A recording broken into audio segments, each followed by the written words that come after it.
Aunty जी देखो, आपकी length है 36, हिप है 40। जितनी भी आपकी हिप हो उसमें आप मतलब चौथा हिस्सा करके डिवाइड बाई 4 और 1.5 इंच उसमें ऐड कर देना, ठीक है। और ऐसे ही एक बार के लिए कमर में ही करना है, क्योंकि इससे आसन पता चल जाएगा आपको कितना लेना है। और मोरी है 7 मतलब 13, तो 6.5 होता है। तो हाफ दोनों साइड अगर मतलब सिलाई करोगे तो उसमें चला जाएगा, तो आप 7 ले लेना नीचे से मोरी, ठीक है। तो 13 इंच तैयार हो जाएगी, 6.5 इंच तैयार हो जाएगी। तो उसके बाद क्या करना है मैं आपको दिखाती हूँ। तो मान लो ये आपका कपड़ा है, ठीक है, ये ओपन साइड है और ये बंद साइड है, मतलब जो कपड़े की होती है। उसके बाद क्या करना, आप यहाँ से मतलब 1 या हाफ इंच का सीधा निशान ले लेना, ताकि कोई यूरोप में हो या फिर ऊंचा नीचा कपड़ा हो तो वो इक्वल हो जाएगा। और ऊपर से भी ऐसे करना। अब आपने डालना पूरे में इलास्टिक, तो इलास्टिक आपका कितने का आप उस हिसाब से यहाँ से पहले कपड़ा ले लेना इलास्टिक का, मतलब फोल्ड करने का, क्योंकि इसमें इलास्टिक डलेगा। तो अगर आप आगे बुकरम लगाओगे तो उसके लिए आपको 1 इंच ऊपर मतलब छोड़नी पड़ती है जगह, क्योंकि वो 1 इंच जगह बुकरम ले लेती है। तो 1 इंच छोड़ के लेंथ लगानी पड़ेगी। मान लो 36 है तो आपको इंच टेप को 1 इंच बाहर निकाल के फिर लेंथ लेनी पड़ेगी। और फिर इसमें नीचे फोल्डिंग का और ऊपर मार्जिन, मतलब यहाँ पे हाफ इंच जाएगा उसका लेना पड़ेगा मार्जिन, उसमें भी कुछ नहीं होता। अब आपने चारों तरफ के बाद आपको क्या करना है, आपको इलास्टिक देखना आप कितने इंच का डाल रहे हो, क्योंकि 1 इंच का भी आता है, 1.25 का भी और 1.5 का भी, मतलब वो मर्जी आप कितने इंच का ले रहे हो। अगर 1 इंच का तो आप 1.5 इंच ऊपर कपड़ा मतलब इलास्टिक के लिए छोड़ देना, ताकि अलग से आपको जॉइंट ना करना पड़े। अगर आगे आप वो बेल्ट वाली बुकरम मतलब बेल्ट लगाओगे ना, तो आपको वो अलग से अटैच करना पड़ेगा कपड़ा, क्योंकि बुकरम के साथ। तो मान लो 1 इंच का, तो आपने ये 1.5 इंच ले लिया मतलब। उसके बाद ये तो फोल्डिंग में जाएगा। तो उसके बाद आपको आसन लेना, तो आसन मतलब पहले उसका क्रोच एरिया का निशान लगा लो। 40 है तो उसका 10 लिया, तो 10 में 1.5 इंच करा तो 11.5 इंच आपका ये आएगा, 11.5, ठीक है। उसके बाद आसन लेना।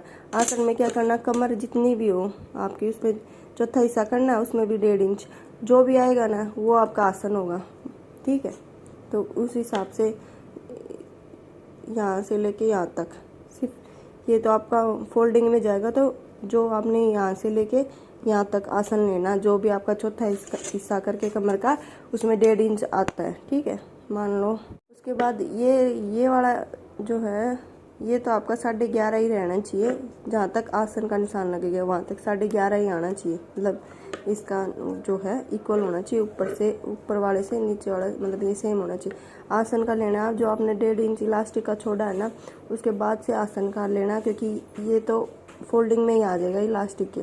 तो जैसे आपका था 37 का 4 करा जो भी आया उसमें 1.5 इंच, तो मेरे हिसाब से 1.5 इंच मिलाने के बाद 10.75 कुछ आएगा मतलब। तो वो लेना है आपने यहाँ से, मतलब 10.5 से हल्का सा आगे 10.5 और 11 के बीच में जो पॉइंट आता है ना वहाँ तक आएगा आपका, तो वो लेना है। जी आप 11 इंच ले लेना, वो भी सही रहेगा, उसमें भी नहीं, और जी 10.5 इंच ले लेना। बट इसके हिसाब अकॉर्डिंग 10.5 और 11 के बीच में जो एक पॉइंट आता है ना, तो वो आएगा आपका। उसके बाद क्या करना है, आपको यहाँ से यहाँ तक 2.5 इंच लेनी है, उसकी गोलाई देने के लिए 2.5 इंच। तो इसको 2.5 इंच को ऐसे राउंड शेप में दे देना, ठीक है। ये होगा 2.5, ये होगा जितना आसन आएगा वो। और ये जो मतलब आपका हिप है वो लूजिंग दे के वो इतना तो सेम रहेगा, ठीक है। उसके बाद अगर आप उसमें लगाते ऊपर बुकरम लगाते तो क्या होता, इन दोनों के बीच मतलब हाफ कर लेते, 11.5 का जो भी आपका हाफ आता वो लगाना है। रुको, 11 का जो भी आपका हाफ आए या 12 हो तो 6 हो जाएगा इधर, 1 मिनट समझाने के लिए। तो 11.5 का जो भी हाफ आया वो इधर करके मतलब नीचे तक सेम होना चाहिए। और अब मैंने लेंथ का नहीं बताया, लेंथ भी कैसे लेनी है वो भी बता देती हूँ आपको। जो आपने 1.5 इंच छोड़ा है ना वो तो फोल्डिंग में जाएगा, वो तो बस अंदर साइड मुड़ जाएगा। वहाँ से लेके यहाँ तक जितनी भी आपकी लेंथ है वो ले लो आप। मान लो 36 है तो आपको इस पॉइंट से लेके 1.5 इंच छोड़ के मतलब वहाँ से लेके यहाँ तक नीचे तक आपको 36 लेना है, ठीक है, यहाँ तक आ गई बाई चांस। और अब आपको मोड़नी कितनी है, जैसे 2.5 इंच मतलब कपड़ा मोड़ना अंदर की साइड, या 3 इंच, जो भी हो 2.5 इंच ले तो एक वो फोल्डिंग के लिए, ठीक है। हाँ, तो अब बुकरम वाले में क्या होता है, यहाँ पर एक प्लेट डलती है, वो 5.5 इंच की होती है, फिर बुकरम लगती है। तो आपको तो जैसे पूरे में इलास्टिक डालना तो इसकी कोई ज़रूरत नहीं है, बट ये नीचे एक शेप के लिए ज़रूरी होता है, ताकि मोरी की शेप परफेक्ट आए। तो बीच में से निशान लगा लेना। जैसे 11.5 का जो भी है, तो मतलब 5.5 से थोड़ा सा ऊपर इधर, थोड़ा सा इधर। मान लो आपका 12 आता है तो 6 इधर 6 इधर, मतलब इसका हाफ करना है, बीच में से मिडल करना है नीचे तक। अब मोरी थी आपकी 13, तो उसके अकॉर्डिंग तो 6.5 बनता है, लेकिन हाफ इंच मतलब उसमें जाएगा सिलाई में।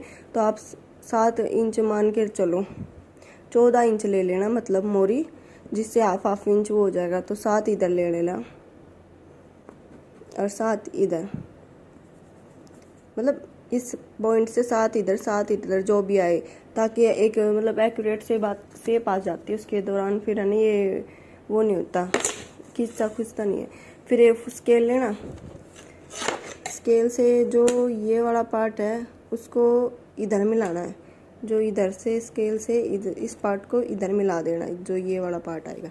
मैं आपको मिला के दिखाती हूँ। मान लो ये मिला दिया मैंने स्केल से इधर से, जो सीधे वाले से। और इसके लिए वो दूसरा स्केल आता है, वो ऐसे कर्व में मतलब आता है, वो उसको ऐसे करना, ऐसे मिला देना, मतलब नीचे तक। जो भी मेरे पास है नहीं बता, मैं सिर्फ जस्ट आपको बता रही हूँ। इधर से ये हो गया आपका मतलब आगे जो पार्ट आता है वो फ्रंट। पीछे वाला इससे थोड़ा सा मतलब अलग तरीके से कटता है, सेम नहीं करता वो। अगर सेम काटोगे तो दिक्कत आएगी, तो वो एक्स्ट्रा करता है वो। एक बार मैं आपको कटिंग करके बता देती हूँ मैं, तो रुको। अब मैंने कट कर दिए, देखो। अब ये हो गया आगे वाले दोनों पार्ट। इसको मतलब आसन को अटैच करोगे तो ये आगे वाले पार्ट हो गए दोनों। अब पीछे वाला पार्ट काटने के लिए वही करना है, पहले आप हाफ इंच का यहाँ से मार्जिन छोड़ देना, मतलब ताकि जो ऊपर नीचे वो कट जाए, और हाफ इंच का इधर से कर देना, ताकि जो भी कपड़ा छोटा बड़ा हो वो कट जाए। इसमें सेकंड पार्ट में क्या चेंज करने होते हैं, जो आपने 1.5 इंच इलास्टिक का छोड़ा वो पीछे भी छोड़ना होता है। तो 1.5 इंच 1 मिनट मान के वो चलो, ये हो गया 1.5 इंच। अब उसमें और मतलब 1.5 इंच और, ताकि पीछे से बैठने उठने में ऊपर नीचे ना हो, तो वो इधर की साइड से 1.5 इंच और एक्स्ट्रा लेना पड़ता है, 1.5-2, ताकि पीछे से मतलब कई बार बैठते हैं तो नीचे की तरफ खिंच जाता है ना, वो नहीं होगा। पहले क्या करना, आपने ये 2.5 इंच का था, इसको ऊपर तक ले जाना बिल्कुल स्ट्रेट, ठीक है। मान लो ये बिल्कुल स्ट्रेट 2.5 इंच की जो गोलाई दी थी उसको ऊपर तक ले जाना। अब जो ये वाला है, ये है आपका, ये फोल्डिंग का था आपका, ठीक है। ये वाला पोर्शन फोल्डिंग का था उसमें। तो अब यहाँ से इस मतलब इस एरिया से 1.5 इंच और ऊपर ले लेना, और उसको यहाँ मिला देना, जो भी निशान है वहाँ। तो पीछे वाला पार्ट थोड़ा बड़ा होता ताकि खिंचाव ना हो बैठते उठते टाइम। मान लो मेरी ये थोड़ा हिल रहा है आंटी, आप समझ जाइयो। तो उसके बाद ये पीछे वाला पार्ट है, रुको, ये पीछे वाला पार्ट है, ये आगे वाला पार्ट है। जो आसन आया था आगे वाला पार्ट, उसमें भी 2.5 इंच की वो दी थी हमने मतलब शेप। तो पीछे वाले में भी 2.5 इंच की शेप देंगे, ऐसे जो भी आपकी शेप बने उसमें क्या करना है। अब पीछे वाले में क्या करना है, इस एरिया से 1 इंच लास्ट तक ले आना, फिर उनको ऐसे मिला दियो, ठीक है, मिल गया। और यहाँ तक इक्वल काट लेना। ये तो बिल्कुल वो हो जाएगा पैंट, जो जिसमें मतलब फिटिंग का होता है ना थोड़ा। और लूज प्लाजो अलग तरीके से करता है, उसमें भी थोड़े चेंजेस होते हैं, ज़्यादा नहीं होते। उसमें क्या होता है, यहाँ पे जो हिप में अपन ने आगे वाले एरिया में मतलब चौथा हिस्सा करके 1.5 इंच की लूजिंग दी थी, उसमें 2.5 इंच की लूजिंग होती है, क्योंकि वो थोड़ा लूज होता है ना, इसलिए। और उसमें इतना मतलब कर्व देने की ज़रूरत नहीं है। इसमें जैसे 2.5 इंच की हमने दी है ना, तो उसमें 1.5 इंच की दे दो, चल जाएगा। आसन में भी थोड़ा सा चेंज होता है, और नीचे मोरी उसकी थोड़ी खुली होती है। ये है पैंट प्लाजो। तो पैंट थोड़े फिटिंग का होता है। आपको अगर कन्फ्यूज़न हो तो इलास्टिक आप डाल लो, अगर बेल्ट डालनी होती तो वो अलग तरीके से होता है। बस क्या है, इलास्टिक डाल ले तो उसमें पहले कपड़ा ले लेना, ताकि आपको अटैच करने की ज़रूरत ना पड़े। पीछे वाला पार्ट कुछ इस टाइप से आएगा। मैंने कटिंग कर दी आंटी, देखो ये है आगे वाला पार्ट, ठीक है, और ये है पीछे वाला पार्ट। तो इस शेप में कटेगा कुछ। आप इलास्टिक की पूछ रहे थे, इलास्टिक के लिए क्या करना, आप जितनी भी आपकी कमर, आप एक बार दोबारा मतलब वो लगा के देख लेना, इंची टेप लूज मत छोड़ना इंची टेप को। अगर आप ज़्यादा टाइट पहनते हो तो 5 इंच कर देना उसमें, मतलब जितनी कमर उसमें 5 इंच छोड़ के इलास्टिक डालना है। नॉर्मल पहनते हो तो 4 इंच भी काफ़ी है, तो 4, 3 जो भी आपको कंफर्टेबल लगे आपके हिसाब से, कि आप लूज़ पहनते हो या टाइट पहनते हो। तो नॉर्मल के वैसे ठीक है आपके लिए, आप 4 पहन लेना, वो सही रहेगा। तो 37 में से 4 इंच कटा के मेरे हिसाब से 33 आएगा, तो 33 इंच का इलास्टिक डाल लेना, पूरे में परफेक्ट आ जाएगा।